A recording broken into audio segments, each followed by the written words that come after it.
आप सबों को जय मसीह की।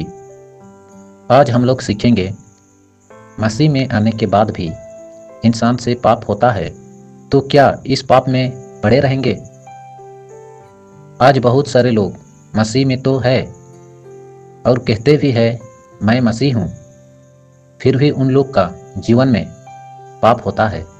और ऐसे पाप जो कि उस व्यक्ति को पता चल रहा है और वो अपनी मन की सुनता है और परमेश्वर से दूर हो जाता है, फिर भी उसे एंड में पता चलता है मैं जो कुछ कर रहा हूँ वो परमेश्वर के विरोध में है।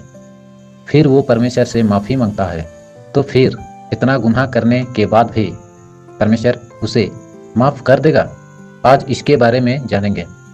क्या बाइबल में ऐसा कोई इंसान है जो मसीह में आने के बाद भी फिर पाप किया? यस है, राजा दाऊद। राजा दाऊद को परमेश्वर कहता है ये मेरे हृदय का चुना हुआ इंसान है।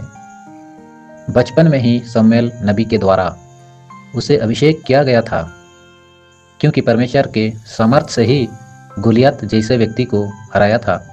कौन? दाऊद। वही व्यक्ति आगे जाकर गुनाह करता है, परमेश्वर के विरोध में जाता है, वो व्यभिचार पाप करता है। राजा दाऊद ने एक नहीं दो पाप किया।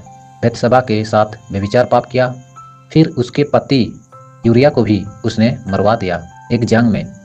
परमेश्वर के नज़र में पाप छोटा हो या बड़ा, पाप पाप ही होता है। प्रभु हर एक पाप का हिसाब लेता है। मेरा कहने का मतलब यही है, आज भी लोग पाप में पड़े हैं। चर्च जाते हैं, संगति करते हैं, मसीह में आने के बाद भी उन लोग पाप करते हैं, क्योंकि उन लोग जानते हैं कि जो पाप करते हैं ये परमेश्वर के विरोध में है। फिर भी इंसान पाप करता है। वचन कभी नहीं कहता कि तू पाप कर। वचन तो ये कहता है कि जवानी की अभिलाषा से भाग, धर्म और मेल मिलाप के पीछा कर। हमारा जीवन में मसीह में आने के बाद भी पाप होता है तो हमें परमेश्वर से क्षमा मांगना है। चाहे पापी जो भी पाप करे, हिस्सा हो, डाह हो या व्यभिचार या और भी पाप, परमेश्वर का वचन कहता है ऐसा कोई पाप नहीं जो यीशु की लहू के द्वारा पूरा ना किया गया हो। गलाती अध्याय 2 वचन 20 में लिखा है, मैं आज जीवित हूँ, मैं नहीं वरन मसीह मुझ में जीवित है। मैं तो उस दिन मर गया जिस दिन मेरे लिए यीशु क्रूस पर बलिदान हुआ। यस, आज हम ये कहने पाए कि आज मैं जो जीवित हूँ मैं नहीं वरन मसीह मुझ में जीवित है। यस, हम उस दिन मर गए पाप के लिए जिस दिन यीशु ने हमारे पापों के लिए बलिदान हुआ। फिर भी परमेश्वर ने कहता है राजा दाऊद को, ये मेरा हृदय का चुना हुआ इंसान है। यस, क्योंकि राजा दाऊद ने अपना गलती को माना। नाथान नबी के द्वारा परमेश्वर ने उसे भेजा दाऊद के पास। दाऊद को कहा कि तूने परमेश्वर के विरोध में ये सब पाप किया है।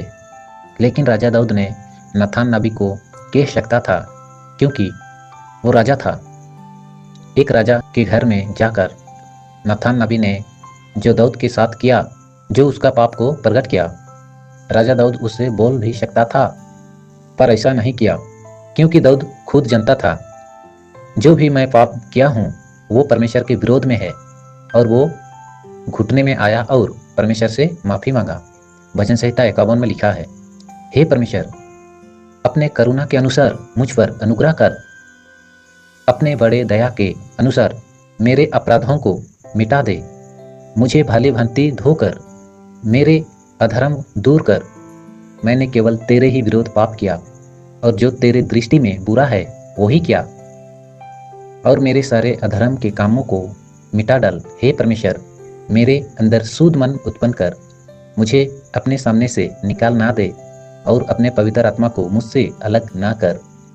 राजा दाऊद ने परमेश्वर से क्षमा मांगा और बोल रहा है, और अपने पवित्र आत्मा को मुझसे अलग ना कर।